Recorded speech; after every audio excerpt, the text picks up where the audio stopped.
నిరీక్షణ prayer house మరియు centre సంఘముల తరపున ప్రభు పేరిట మీ అందరికీ నా హృదయపూర్వకమైన వందనములు. ఈరోజు దేవుని వాగ్దానం 2వ పేతురు పత్రిక 3వ అధ్యాయం 10వ వచనం. ప్రభువు దినము దొంగ వచ్చినట్లు వచ్చెను. ఈ పత్రికను అపోస్తలుడైన పేతురు తన జీవితపు చివరి దినాలలో రాశాడు. కొందరు ప్రభువు రాక ఆలస్యం అవుతుందని భావించి పాపంలోనే జీవిస్తున్నారు.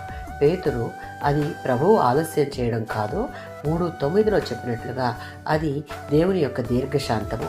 ప్రభువు దినము ఎప్పుడైనా అకస్మాత్తుగా రావచ్చు. దాని కొరకు సిద్ధం కాని వారికి అది భయంకరమైనటువంటి రోజు. సంపూర్ణ సిద్ధపాటుతో ఉన్నవారికి అది మహిమకరమైన రోజు. యెహోవా దినము దొంగ వలె వచ్చెను అనగా మత్తయి సువార్త 24వ అధ్యాయం 43లో ఉన్నట్లు దొంగ వచ్చే ముందు చెప్పడు, అకస్మాత్తుగా వస్తాడు. ఊహించని సమయంలో ముందస్తు హెచ్చరిక లేకుండా అకస్మాత్తుగా జరుగుతుంది. దేవుని రాకడ దినమున ప్రస్తుత సృష్టి యావత్తు పూర్తిగా మారిపోతుంది. దేవుని తీర్పు అద్భుతంగా వ్యక్తమవుతుంది. పాపభరిత వ్యవస్థను శుద్ధి చేసి క్రొత్త సృష్టికి మార్గం తెరవబోతోంది. ఈ లోకం శాశ్వతం కాదు. మనకున్న ధనం, పదవి, పేరు, ఆస్తి అన్నీ తాత్కాలికమే. దేవుడు పాపాన్ని నిర్లక్ష్యం చేయడు.